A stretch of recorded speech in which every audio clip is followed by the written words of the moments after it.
L'information sur CamNews 24 IDFM, mesdames, messieurs, bonsoir. Les titres de l'actualité. Listes électorales, abstention majoritaire chez les femmes. La couche la plus nombreuse au Cameroun traîne le pas pour les inscriptions. La gente féminine représente moins de la moitié du fichier actuel des LECAM. C'est ce qui fait débat dans cette édition d'information. Dans l'actualité aussi, encore des représailles pour ceux qui défient le mot d'ordre des villes mortes toujours imposées par les combattants séparatistes anglophones. Lundi dernier, une attaque armée a fait un mort, une dizaine de blessés et au moins 4 véhicules incendiés à l'entrée même de la ville de Boya. Voilà pour les titres et on se retrouve juste derrière cette transition.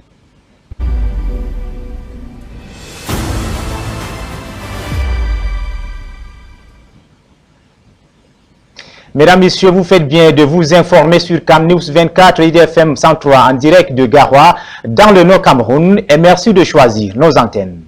En ouverture de ce journal, la nuit du lundi 30 juin 2025 a été marquée par une violente attaque armée au quartier Maïsisten, c'est à Boya, dans la région du sud-ouest du Cameroun. Le bilan fait état d'un mort, plusieurs blessés et au moins 4 véhicules incendiés. D'après des sources locales, cette attaque aurait lieu au non-respect du mot d'ordre des villes mortes toujours imposé par les combattants séparatistes anglophones. Le récit d'Innocent Abega et Claudia Ezia. Un décès, 4 véhicules complètement calcinés et plusieurs blessés, c'est le bilan d'une attaque perpétrée dans la nuit du 30 juin 2025 aux environs de 20 h à Maïsisten, dans la région du sud-ouest, par des présumés combattants séparatistes. Des coups de feu ont retenti pendant plus d'1 heure, plongeant tout le quartier dans la terreur. Personne n'osait sortir. La scène se déroulait tout près du centre commercial. La victime décédée est un commerçant connu pour vendre du carburant en face d'un centre commercial très fréquenté de la zone. Selon des témoins, l'homme se trouvait à son point de vente lorsque les hommes armés ont ouvert le feu avant d'incendier plusieurs véhicules stationnés à proximité. Un conducteur de véhicule privé a été également atteint par la balle à la jambe lors de l'attaque. Tous les blessés ont été évacués vers un centre de santé pour les soins. Une attaque qui a semé la panique dans le quartier. D'après des sources locales, elle serait liée au non-respect du mot d'ordre de ville morte imposé chaque lundi par les groupes séparatistes. Ces derniers interdisent toute activité économique et sociale pendant la journée sous peine de représailles. Depuis plus de 8 ans, les régions du nord-ouest et du sud-ouest sont plongées dans une profonde crise sociopolitique avec les populations comme principales victimes. Rendons-nous à Yaoundé, plus précisément à Kolpizon dans le 7e arrondissement, où un pont effondré depuis plusieurs mois plonge les populations du lieu-dit Gambara dans un quotidien marqué par les frustrations entre embouteillages, difficultés de passagers pour piétons et automobilistes et paralyser la quasi-totalité des activités des mototaximens et transporteurs. La situation ne cesse de se dégrader avec la saison de pluie.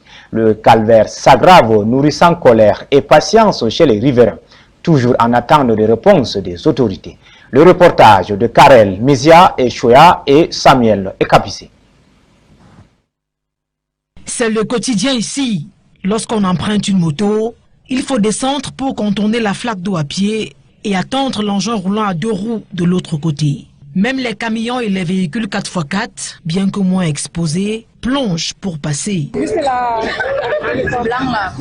Plusieurs mois déjà que cette situation dure au lieu-dit Karamba, en Kolbiston dans le 7e arrondissement de Yaoundé. L'arrivée des pluies a aggravé la situation. Et pour cause. La buse ici là, ça s'est affaissé. Maintenant c'est pesé, donc l'eau n'arrive plus à circuler.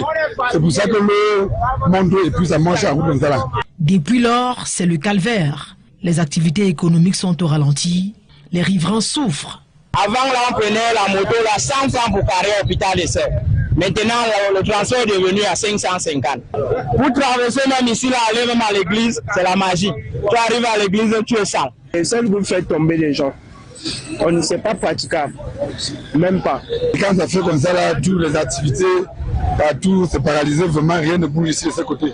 Avant, on s'en sortait. À nos jours, pour travailler même 2000, c'est la guerre. Ils ont besoin d'une solution rapide et durable pour résoudre ce problème. Je suis le chef pousseur d'ici. On a poussé les taxis, les motos, nous-mêmes on a abandonné.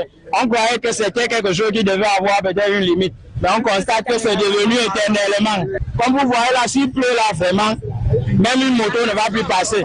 Les projets de la route, on ne sait même pas quand est-ce, à quel niveau que ça existe. On attend notre gouvernement. On demande au président de regarder un peu parce que ça, c'est une route qui relie deux départements. C'est leur souhait le plus cher. Ils s'accrochent à l'espoir de voir le pont affaissé réhabilité. Nous restons à Yaoundé, cette fois-ci pour parler du Salon de l'Action gouvernementale 2025. René Emmanuel Sadi a donné le ton de l'événement au nom du chef du gouvernement ce lundi. C'était à l'hôtel de ville de Yaoundé. Franck Evina. Agir et faire connaître. L'écho du diptyque retentit à l'esplanade de l'hôtel de ville de Yaoundé, où le Salon de l'Action gouvernementale a pris ses quartiers pour 8 jours d'intenses activités.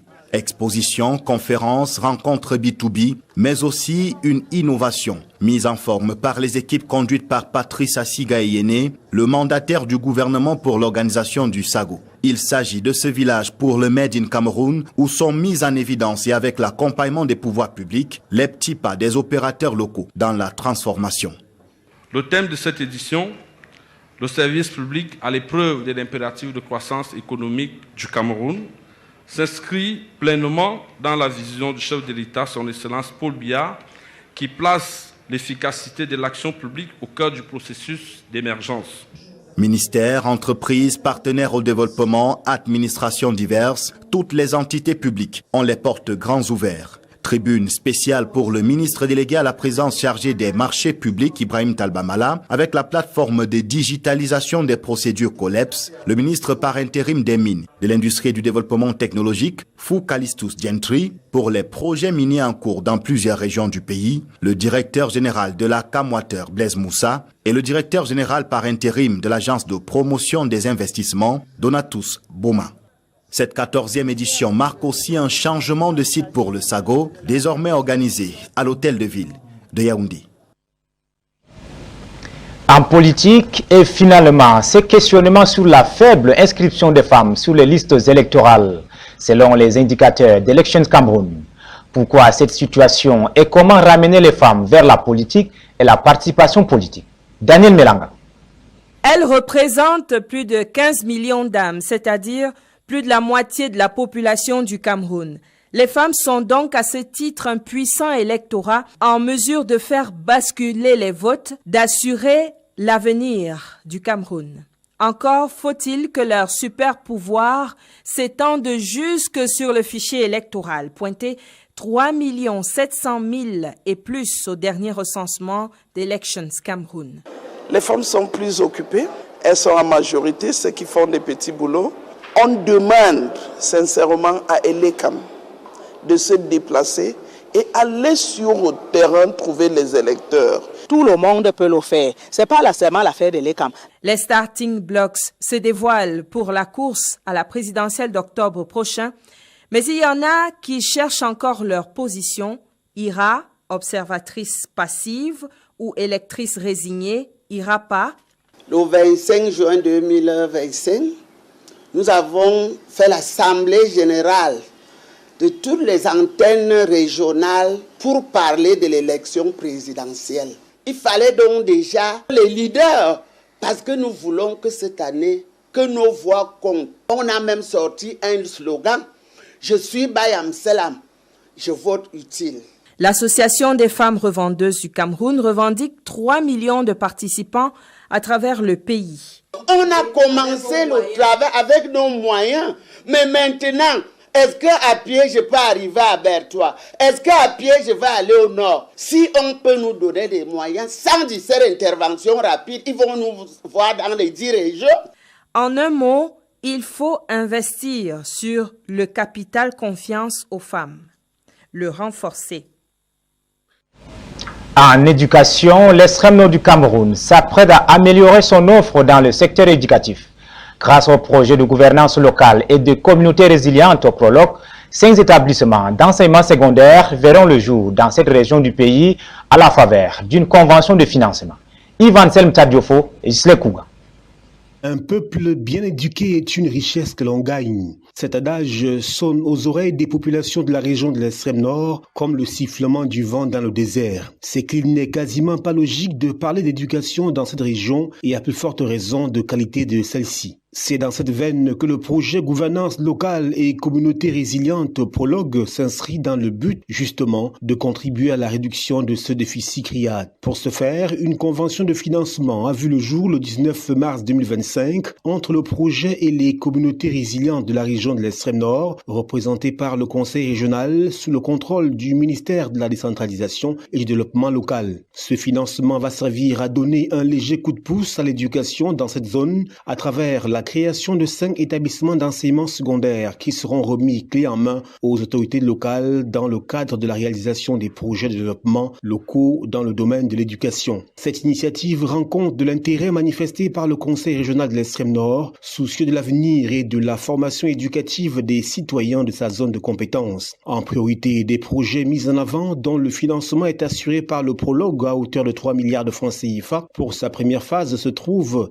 l'éducation que le Conseil régional de l'extrême nord considère comme la clé de voûte de l'avenir, a indiqué le ministère de la décentralisation et du développement local. Il faut rappeler que le prologue ne concerne pas seulement la région de l'extrême nord, mais 6 régions au total, l'Adamawa, le nord, le nord-ouest, le sud-ouest et l'est Cameroun. Il tire sa légitimité du décret du Premier ministre signé le 25 janvier 2024 pour une durée de 5 ans.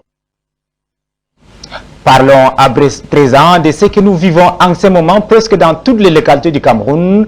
Il s'agit bel et bien des coupures d'électricité qui créent un climat de désespoir parmi la population, entraînant des conséquences désastreuses sur la vie quotidienne. Les ménages privés de lumière et de chaleur subissent des pertes économiques et des perturbations dans leurs activités essentielles. Suivons la réaction des citoyens compilée dans ces reportages de Roméo Benyala. Rythme des coupures d'énergie électrique, le phénomène est connu dans toutes les grandes villes du pays.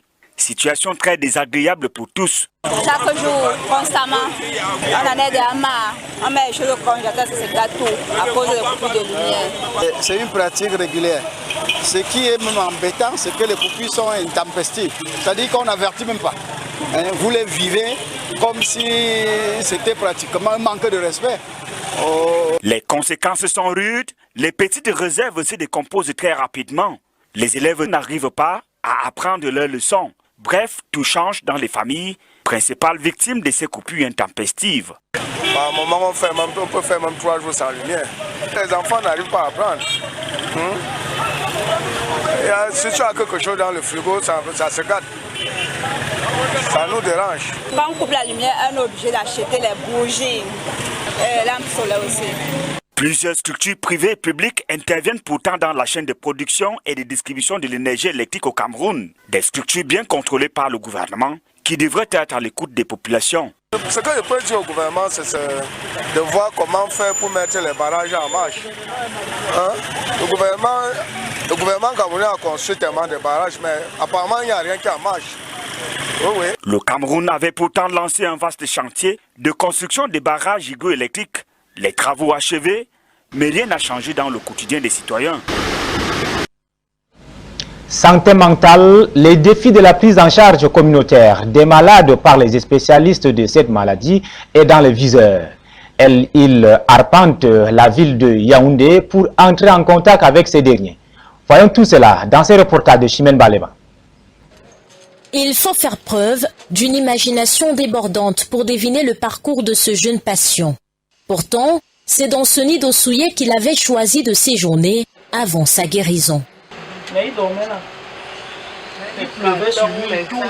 Les diagnostics sont divers, il y a des schizophrènes, il y a des bipolaires, il y a des personnes qui ont développé des troubles du comportement suite à la consommation des substances psychoactives, donc les drogues. Le déterminisme génétique, c'est-à-dire qu'il y a un parent, un oncle, une tante, une maman, un papa qui a souffert des troubles du comportement et, comme je disais, les difficultés de la vie, ça peut être des problèmes conjugaux, les problèmes familiaux, les conflits, donc le fait de vivre dans des conditions, dans des climats conflictuels. Donc il y a plusieurs causes. Pour assurer la prise en charge communautaire des malades, les équipes sillonnent les coins et recoins des quartiers, des zones enclavées qui ne sont pas sans danger.